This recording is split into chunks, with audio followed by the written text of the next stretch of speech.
So in this last video for our class that I'm making, I want to kind of tie in everything together and explain where, why I'm ending it where I'm at, and put a little more context and explanation into um, even what I discussed in the last video, the one that I'm posting of the topic that I'm covering. So, few things.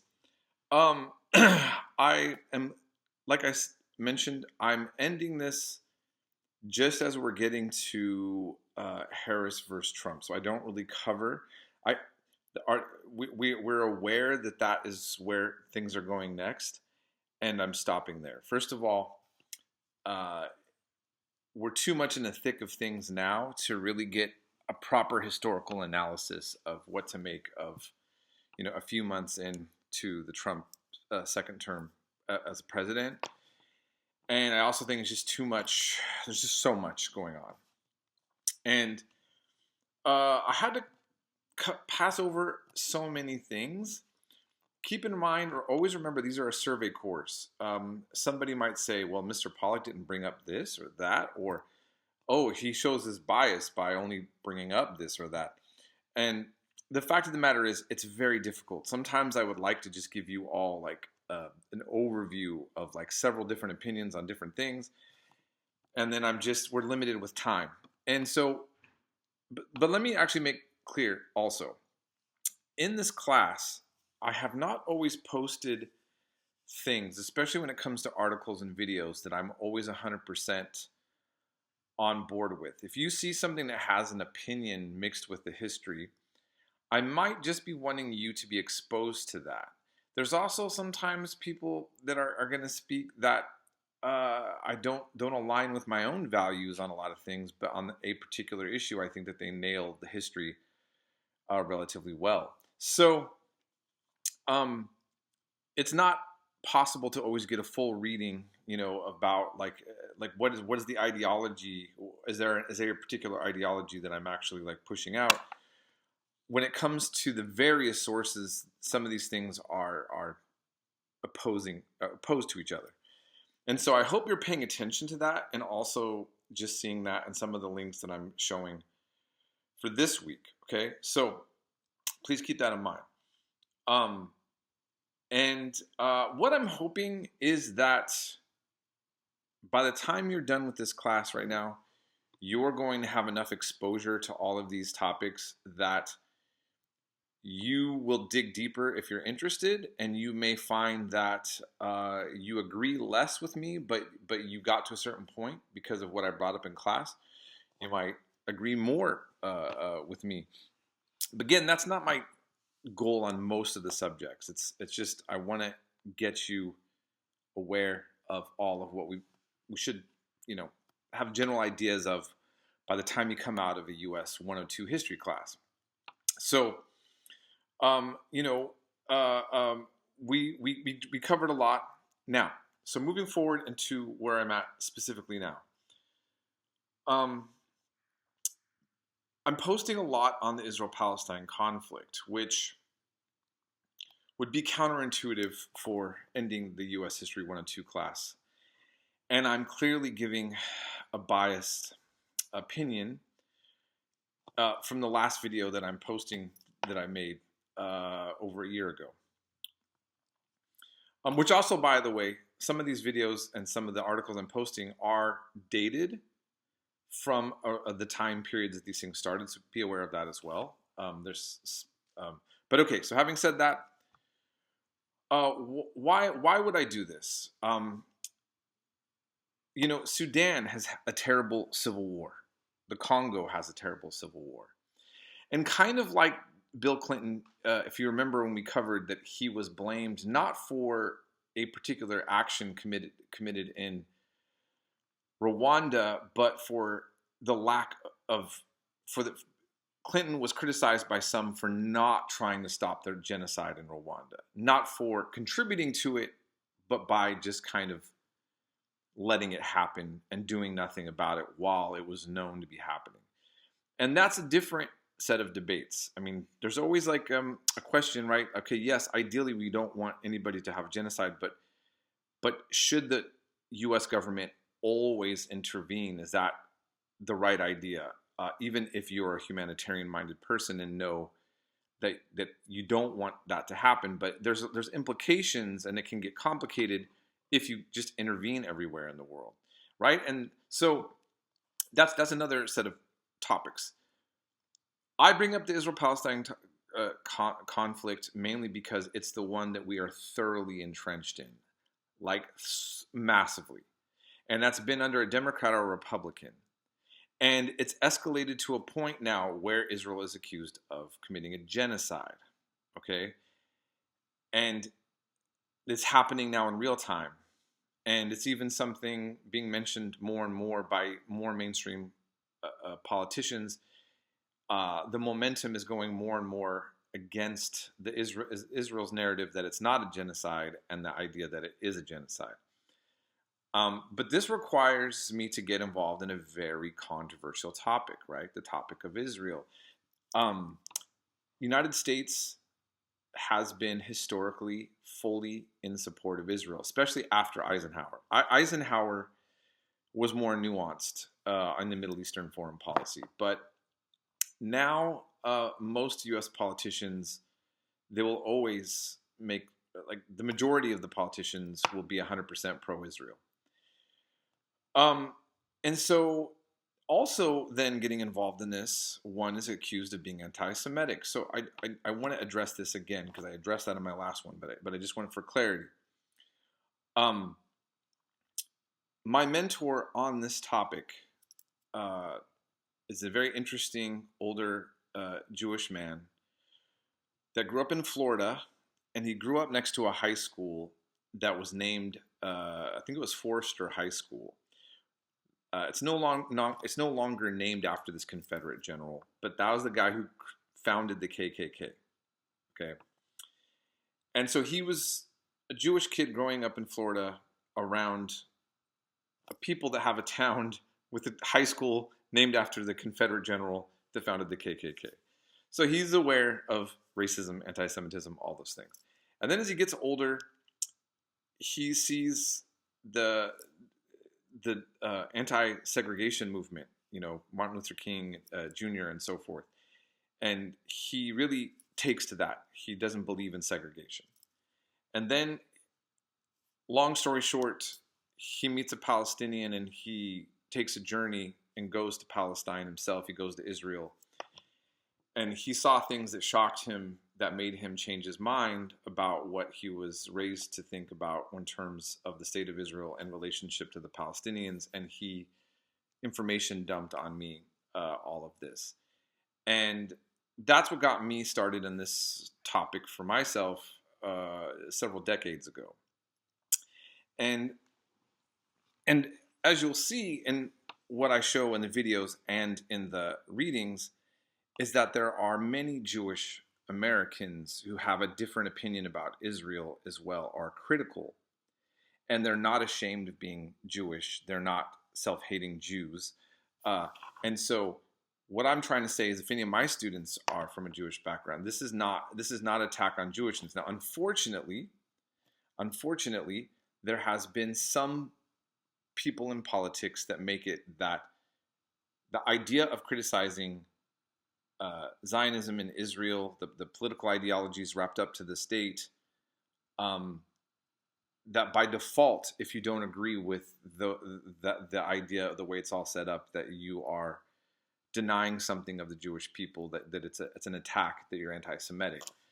And I'm making a serious pushback on that. I'm reiterating that because the whole entire point of why I'm upset and feel I need to talk about this more is I want to see. I don't believe in identity politics that hurts other people. Okay, and it's not about saying a group of person it's not a critique of a people, of an ethnicity, of a religion. It's about a political situation that we are in right now. And I thought about this because I had one friend and colleague that was very upset with me for bringing this up the last time. He said, that's inappropriate that you would even go there with your students in this class on this topic. And I was thinking, okay, if I'm a professor in Germany during the time of the Nazis, and I'm just going to use this as an example, it's not the best to be parallel to what's going on now, but hear me out. So I'm a German professor, let's say, and I learned that the Holocaust is happening. I know that it's happening, let's say. Now, in Nazi Germany, if I speak out against the Nazi party, I'm going to get arrested. So that's different than now. I might lose a job under certain possibilities, but not like get arrested necessarily. Well, that's kind of changing right now if you pay attention to certain politics. So it's kind of going there. But anyways, if I, as a history professor in Germany during the time of the Nazi rule, was to tell my students, look, you should know that our state is contributing to the Holocaust of Jews. It's persecuting other people. It's wrong. What's happening? What's happening is wrong. Would history say, if we now look, go into the future, would it be said that I, as a German professor, should have stuck to the professionalism of my job, and that it was inappropriate for me to try to indoctrinate my students, and that that's not my place to kind of like critique whether or not the state is committing a Holocaust or committing political oppression of other people? I think that we know that would be something that you would say was even heroic. Now, I'm not trying to be a hero, but I'm just simply saying, if I'm living in a state and it's contributing to a genocide, something that I think is well documented, and it's so much so that it even was affecting the current elections that took place, and it's still this raging thing, this ongoing thing, and creating a lot of international turmoil, and that there's all of this going on. How can I not try to bring attention to it and say it needs to stop? So keep in mind, I'm not asking for Israel to have a genocide. I don't want Israel to be starved. I don't want anybody's kids to be messed up. And I put the article about October 7th. You'll learn, Hamas has done some bad things also as well. It's not about saying that there's never been anything extreme on the other side, but there is a big total story here. And the reality is there is a genocide taking place, and there's ethnic cleansing, and you'll see also that Trump is now escalating that with Netanyahu. We didn't cover that in class, but it's actually getting worse, not better. And so, yeah, that's why I'm speaking out about this. I think as an American, it's my tax money, it's my politicians from Biden, Harris to Trump that are contributing to this. And I also have a lot of Jewish friends and people, scholars, and activist groups who are trying to also bring awareness to this, and they're being silenced in a lot of the mainstream media, and I want to stand with them too and make this part of history show that not everybody supports these kind of things in this day and age, okay? And so that's something I want to make clear. And then I need to actually just kind of, I should have started off with talking about the Ukraine-Russia war. Also very complicated, very terrible.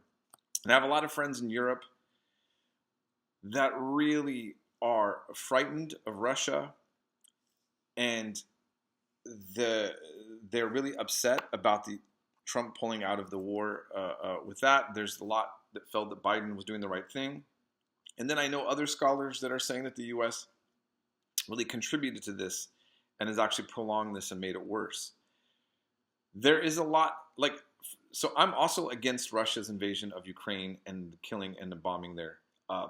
The politics around this and the argument for this has its own set of complications. And all I'll say is this. What I've looked historically from my own studies, and I talk about this more in my Western civilization class, Russia and the rest of Western Europe have a long history of being at odds with each other. Russia kind of is not, it's sort of European and it's sort of Asian, like Eastern, in its historical, political history and the influences that it has. And it's been on the outs with Western Europe. And what I noticed is just historically, I'm not necessarily fully talking about what's happening right now, but Europe will do things that make Russia, from their perspective, feel justified in being that they're under siege, and it makes them have their own logic on why they have a right to take a position that would be against the interests of Western Europe.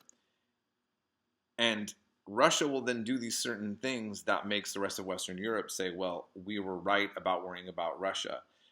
The history of both sides has made both sides feel justified in why they feel like they need to do X, Y, or Z.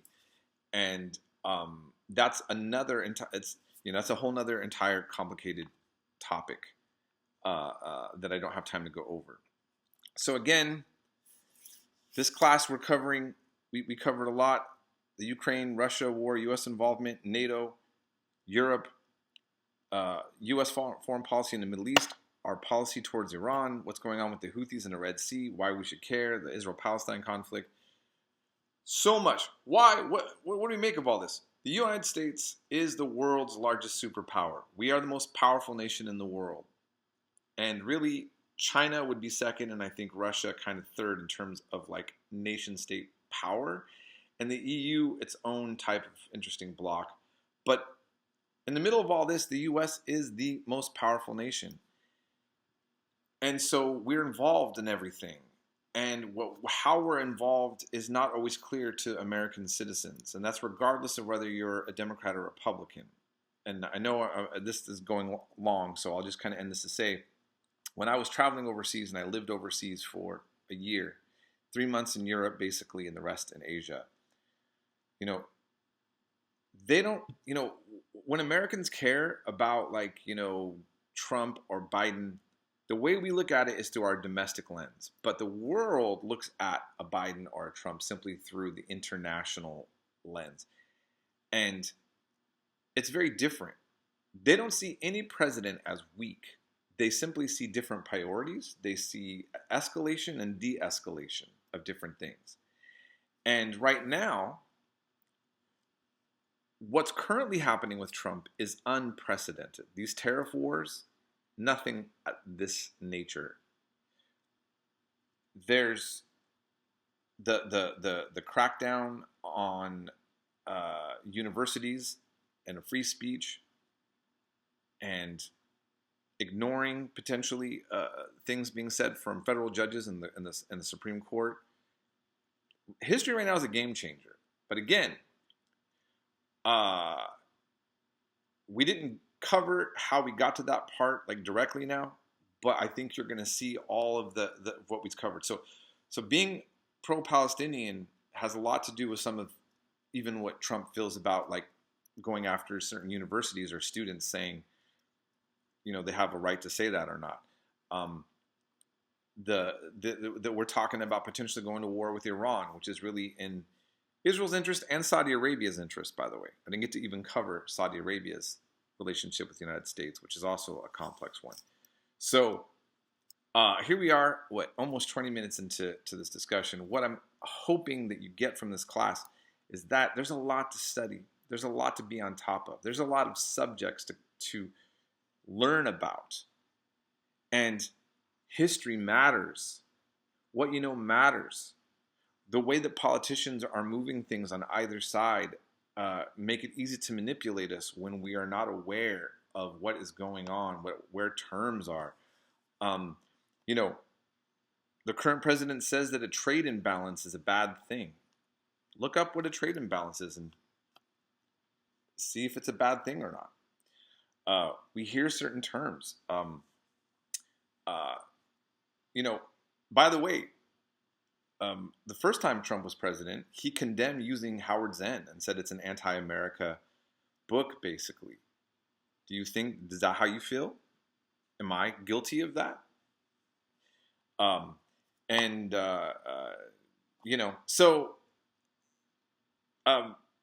There's so much to go over, think about. I hope you all do well and thrive. We're going to have an exam coming up, and it'll be worth 25 or 30 points, I'm going to think, but that's it. Having your grade in this class was based on keeping up with the work and being engaged in the class. And I'll give one farewell, a goodbye video after this uh, next week. But I wish you all well on your journey of continuing to study, and I'll leave it at here right now.